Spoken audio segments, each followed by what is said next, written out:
Hello, welcome again. We are solving thermal engineering. Topic is properties of pure substance and steam power plant. Question number 4, 5 and 6 are in the figure shown. The system is a pure substance kept in a piston cylinder arrangement. The system is initially a two-phase mixture containing 1 kilogram of liquid and 0.03 kilogram of vapor at a pressure of 100 kPa. Initially, the piston rests on a set of stops as shown in figure. The pressure of 200 kPa is required to exactly balance the weight of the piston and outside atmospheric pressure.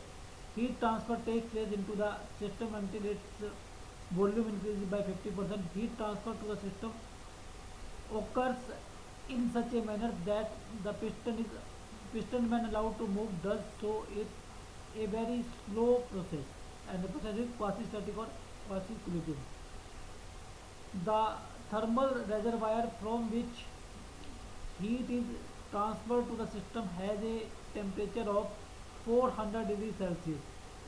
Average temperature of the system boundary can be taken as 175 degrees Celsius.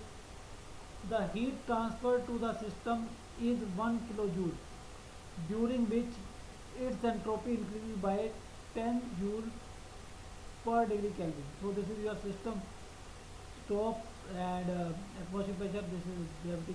Okay.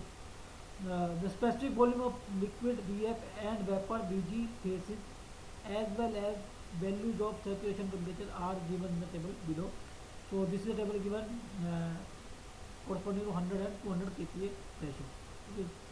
The question number 4 is at the end of the process, which one of the following situation will be true? Option A, supernatant vapor will be left in the system.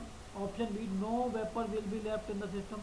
Option C, a liquid plus vapor mixture will be left in the system. Option D, the mixture will exist at a dry saturated vapor state.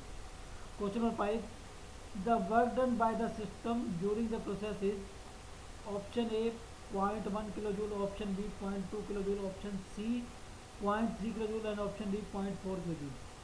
Question number 6 is the net entropy generation considering the system and thermal reservoir together during the process is closest to option A 7.5 joule per Kelvin, option B 7.7 joule per Kelvin, option C 8.5 joule per Kelvin and option D 10 joule per Kelvin. Okay, so these are the three questions. Okay, now initially the pressure in the piston in the system in the cylinder is 100 kPa and the mass of the liquid is 1 kg and mass of vapor is 0.03. Okay, so when the pressure is increased up to 200 kPa, the piston remains at this position. Okay, because at 200 kPa it exactly balances the weight of the piston and outside atmosphere. So piston will not move if we increase pressure up to 200 kPa. So at 200 kPa and at 100 kPa the volume of the system remains same. So the first process is your constant volume process. Okay.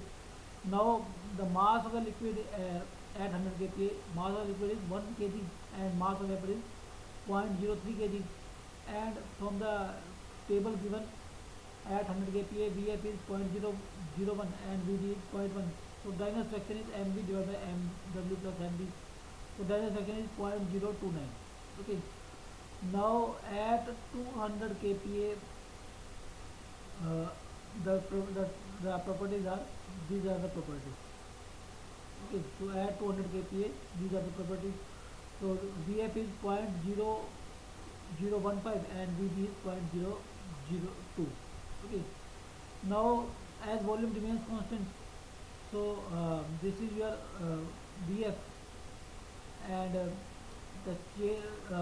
vapor phase will be containing specific volume zero point 0.1 minus 0.01.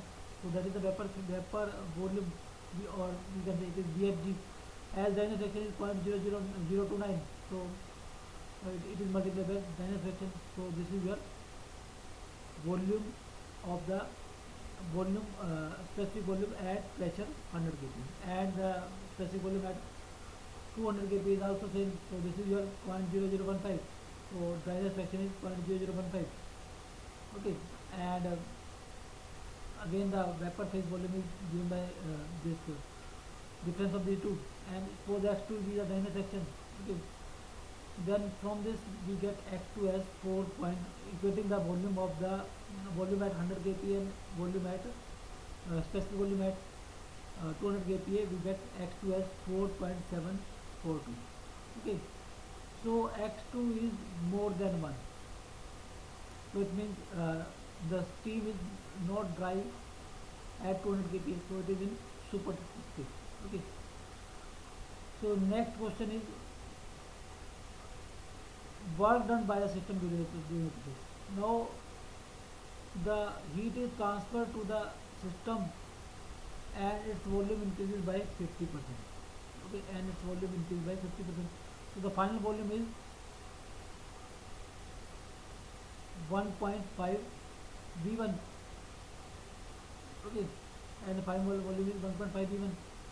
Okay, because volume is increased by 50% and initial volume is V1. So work done is 0.5 P V1. Okay, so this is the work done. Now the volume will start increasing after reaching pressure 200 kPa. Okay, so pressure here, so the, and this that will be a constant pressure because the piston is moving up when the heat is supplied to it. Okay, so it is 0.5 into 200 over 3 V1. Okay, so that is the work done. Okay, and so now we know that the specific volume at 200 kPa is same as the specific volume at 100 kPa. So as no data is given about 200 kPa superheated steam, so we'll calculate the specific volume according to 100 kPa. Okay, so this is your volume. So this is 0.001 plus 0.029, and the then fraction. So this volume, this specific volume will be same as that of this. Okay, so the specific volume is 3.883 into 10 to the minus 3 meter cube per kilogram. Okay, so this is your specific volume. Okay, and this is same at 100 kPa and 200 kPa initially, because V1 is the initial volume. Okay, and mass of the substance is 1 kilogram of water or liquid and 0.03 kilogram of vapor, so total mass is 1.03. So if we multiply these two, we get initial volume. This is specific volume, this is mass, so initial volume is 3.9 and 10 to minus 3. Okay, so work done will be your putting the values P and V1. So work done will be your 399 joules or 0.399 kilojoules. Okay, and last is net entropy generation. So it is given that the entropy rise in the system is 10 joule per kilo per Kelvin, and heat is transferred from the reservoir having temperature 4 degrees Celsius or 673, and total heat transferred from the reservoir or removed from the reservoir is 1 kilojoule. Okay, so entropy change of the thermal reservoir is 1000 by 673, because heat is taken from the system, so it is negative, and here the heat is supplied to the system, so it is positive. So net entropy change will be 10 minus 1.4858, so that is 8.5 joules per Kelvin. Okay. Answer is C, so its answer is D, and here the answer is A. Okay.